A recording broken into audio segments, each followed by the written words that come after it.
What exactly is business coaching? That's our conversation today on the podcast. Let's jump in.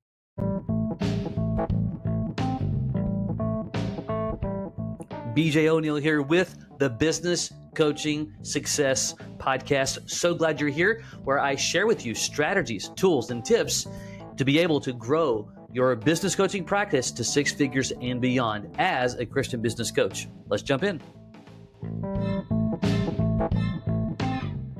Welcome. Glad that you are here.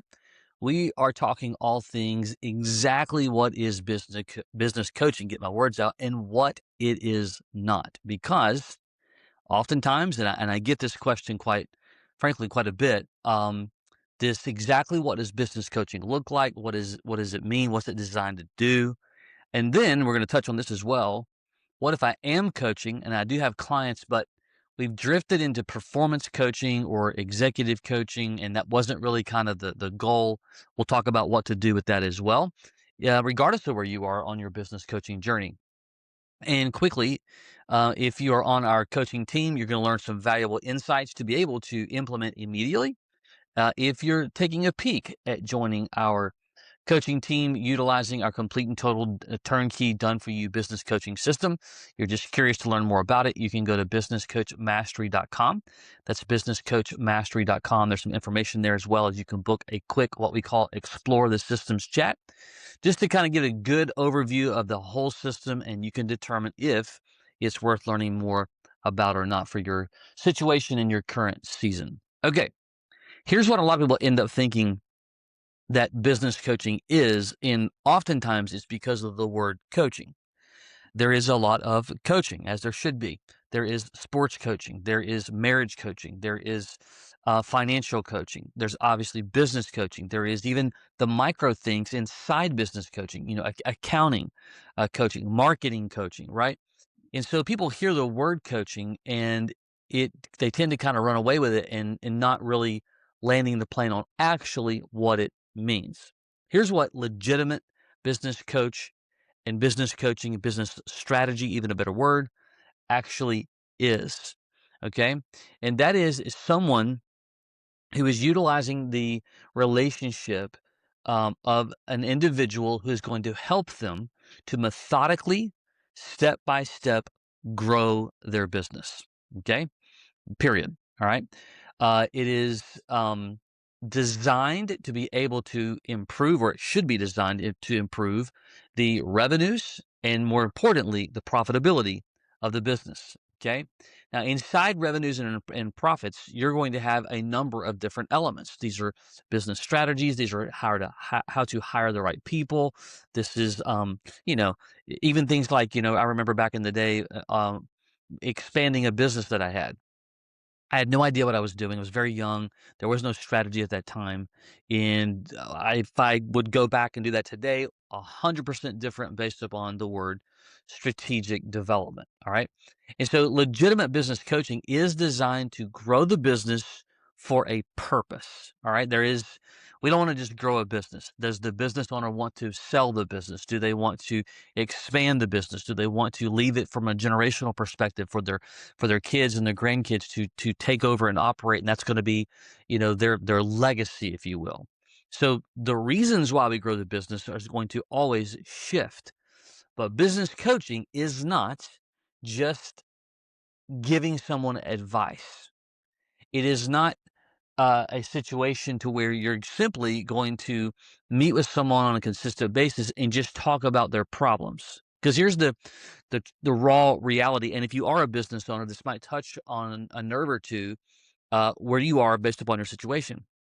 It is fairly, I'm going to use the word normal, meaning, a business owner has a challenge. And by the way, at every juncture of the business, there's always a challenge. Startup, scaling, and doing really, really well.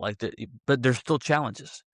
And so oftentimes a business owner wants the input and advice based upon kind of with the ideas and or the problems that they woke up with that morning.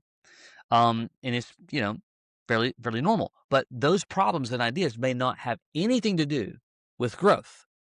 Example: We have one of our coaches who are on our team, and they were working with a business owner that was, arguably worth millions.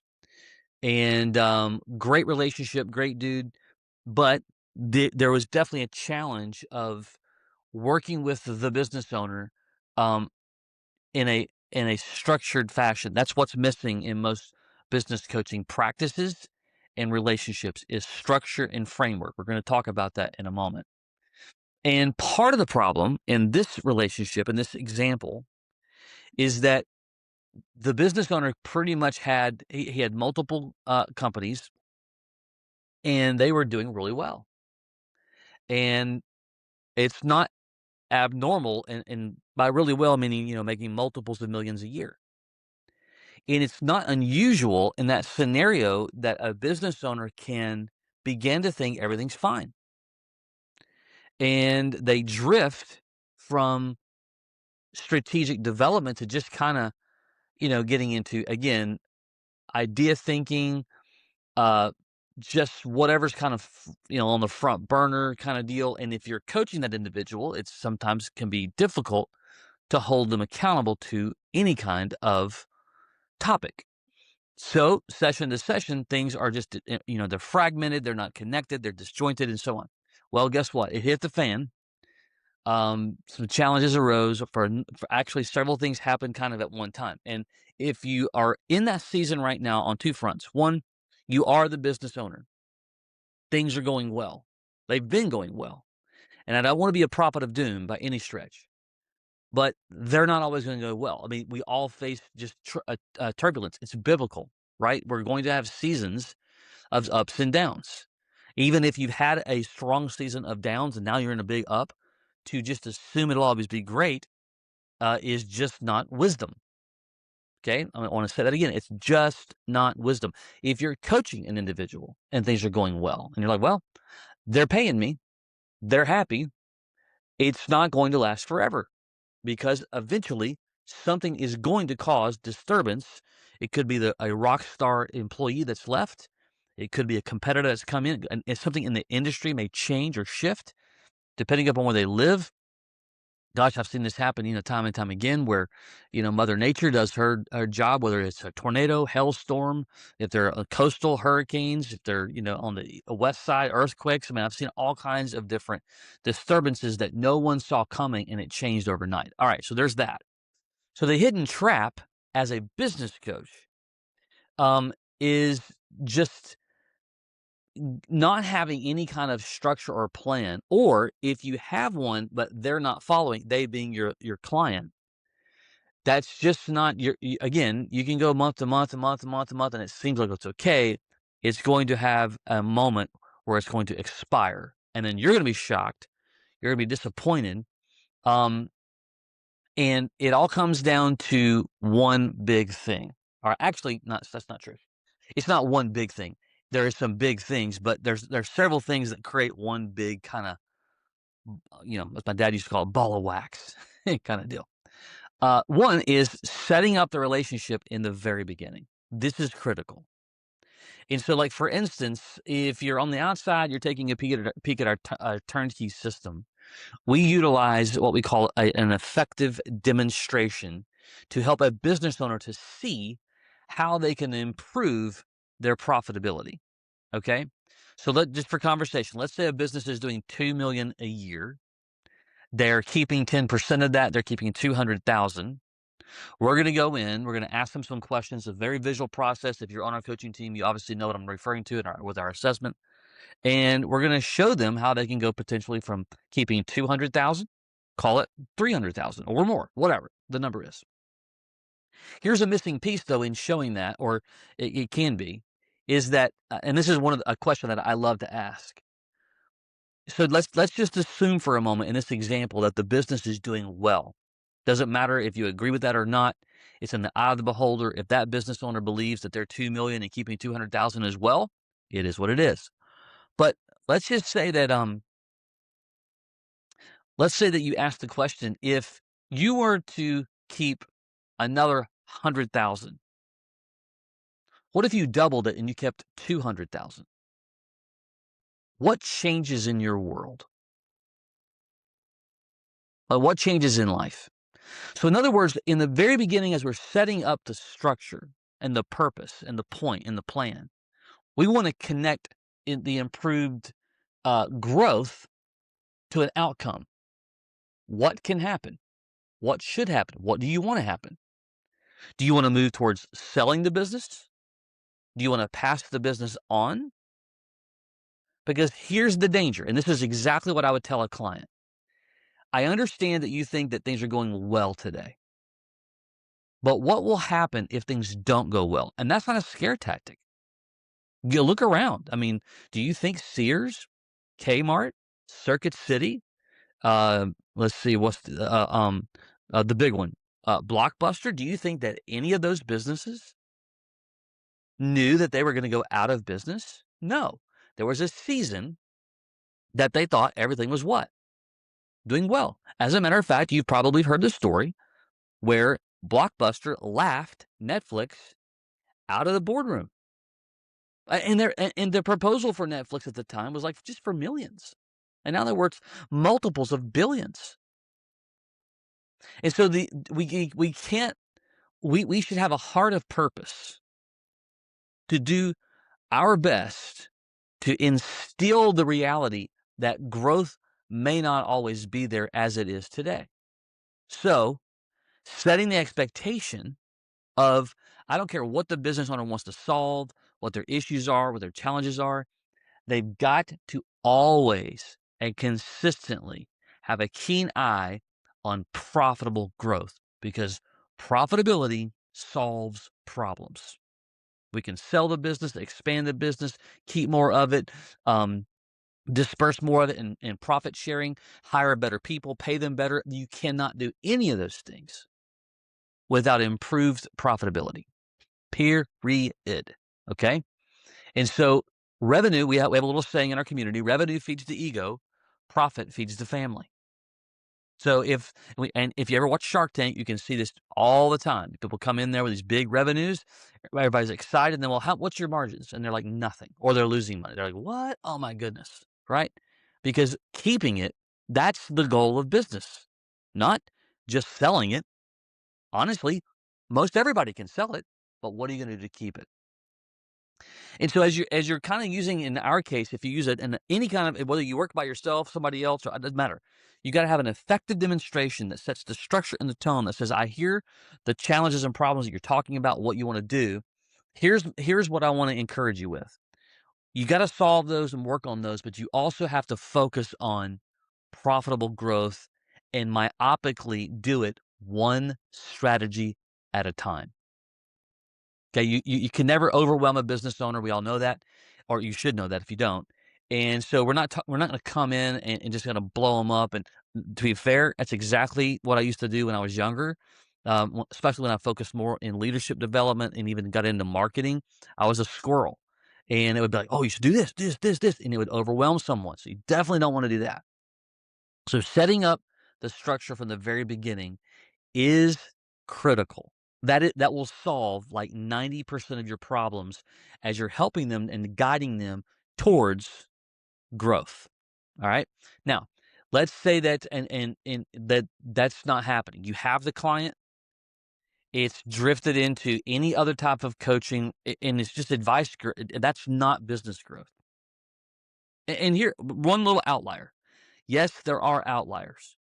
So let's say that the business says, I do not want to grow the business. Like if they don't want to focus on business growth, force them to actually say, by force, I'm saying, like get on the same page with them that's not what they want. Now, needing is a different story. And if they're going to hire you and you're not going to focus on business strategy, okay, as long as they understand that. But I'm telling you, if you are a business strategist and coach, it will happen. I don't care what they say. It's going to happen. There's going to be disturbance in the business where it's going to put a strain on revenues and you get cut out of the deal because you're not directly related to strategic financial growth.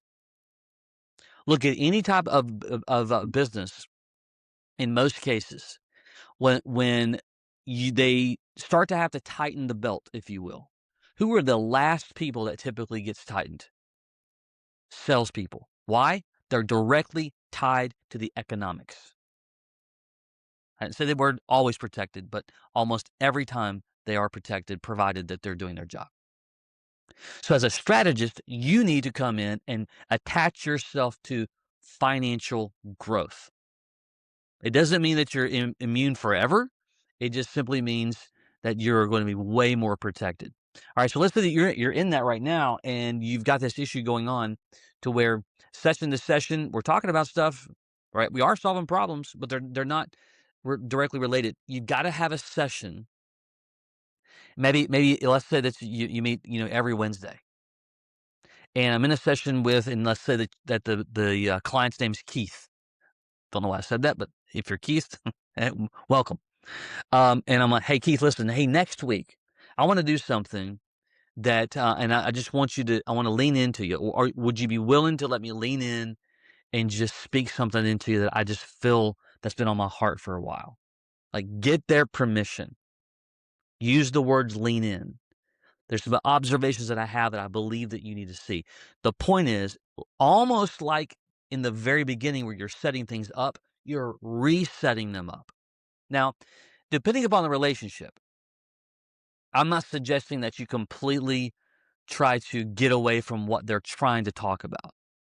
What I'm suggesting is that you begin to blend structure and framework. And if you're listening and you've not seen our turnkey system, when we work with businesses, we have a complete and total coaching content, and we call it our coaching portal, that walks them step by step on every strategy under the moon. Look at McDonald's, look at Amazon, look at Apple. These are the same strategies that companies like that the roofer, the dog groomer, the payroll services company, the list goes on and on and on. Any kind of business, well, manufacturing, whatever, can use. Well, we're not making up the strategies. We're just helping them to understand them and to walk through them, to implement them and or to improve them. And that's what you need to do. Here's my concern to you, Keith. I understand that you got these challenges and itches that you want to solve. I would be remiss if I didn't lean into you. I work with coaches all over the country, and if you're on our coaching team, obviously that's what you do. I work with coaches all over the country, and I see this playbook all the time, where we're session to session, we're just kind of ad hoc working through things. But my concern is you don't know what might be lurking around the corner that could cause um, friction in growth. My here's my encouragement to you. What I'd like to do.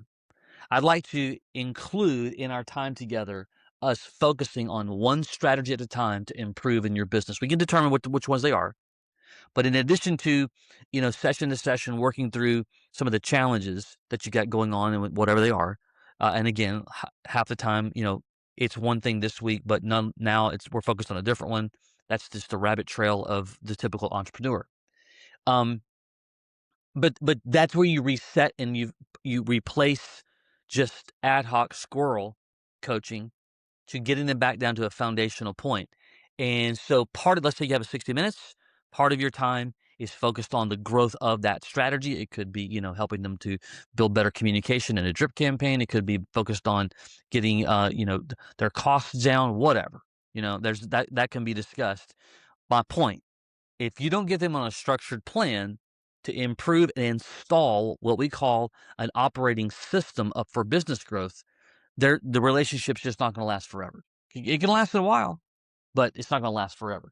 We've got coaches who have got clients, 4, 5, 6, 7, 8 years plus. There's one reason why it happens. They're attached to the financial growth, and they're not bashful about it. They're not going to allow the business owner by themselves to. This is what a true, legitimate advisor does. It's like, hey, Keith, listen, you gotta stop week to week focusing on a new problem that, yeah, they are issues and they're annoyances and they're whatever. You've got to have a structured process for profitable growth. And then lastly, you got to make sure as you're resetting the structure is that you are helping them to recognize what happens, what do you want to do with the growth? And depending upon the age of your prospect or your client, you know, we're seeing a record, and shoot, and I forgot the, percentages. We're seeing a record growth. No, excuse me, record numbers of the boomer generation that wants to sell the business and they can't and they won't because it's not profitable enough. They're out of steam, they're out of gas, they get to a point and they just shut it down. But it's their retirement for many of them. It's their 401k, they don't know what to do. So huge issue going on right now, by the way, in business ownership for that sector or that demographic. And if you're anywhere close to someone that's in their 50s and you're working with them, and that's their goal one day is to retire, I cannot stress. I've watched it happen. It's an unfortunate thing where all of a sudden something we saw this with COVID, right? Like those are the things that we can't even control at all. No one can, right? And it completely dismantled a lot of people's retirement and hope for retiring in their 60s, and it's pushed out 5 to 8, 10 years to do so. But they're not really focused on profitable growth. They're just trying to spin the plates and go from, fire to fire. And those are real, but we've got to help them in a structured manner. So I'm going to leave you with this a little bit longer today. Um, do not be bashful. It is our job from a place of purpose to lean in and to help an entrepreneur and a business owner to, one, see what they can't, two, focus on what actually matters, and that's the business has to exist, and the only way it does is profitability. Don't be bashful about that at all. But rather than just being liturgical about it, meaning just focusing on the strategies, focus on transformation. Keith, what happens if you keep an additional 200 grand a year? What changes in your life? Can you sell the business faster, retire quicker, turn it over to your family further, or, you know, hire the right rock stars to run the business so you can get out of the weeds of the business and go enjoy some time with your family? Like, tie it right back to even things that they've not told you. Give them things to consider. That's what a thought leader really is. There you go. I hope this session, this is the kind of the meat and potatoes. I hope this session adds value to you, and it is depending upon where you are. If you're coming in new and you're using your background, your gift mix as a professional, or regardless, if you were an executive work or SVP, sales manager, you own a business, whatever, and you're walking into to start now with holding their hand and putting it on. Be that coach on the sideline. Why did Nick Saban win 7 national titles? He wasn't not, and I understand he was working with college athletes that are younger than him. He was never bashful about being candid and using candor with his collegiate athletes. You should not feel any different. You should never shy away from being candid and using candor to do the very thing that we're called to do. All right? Until next time, take care.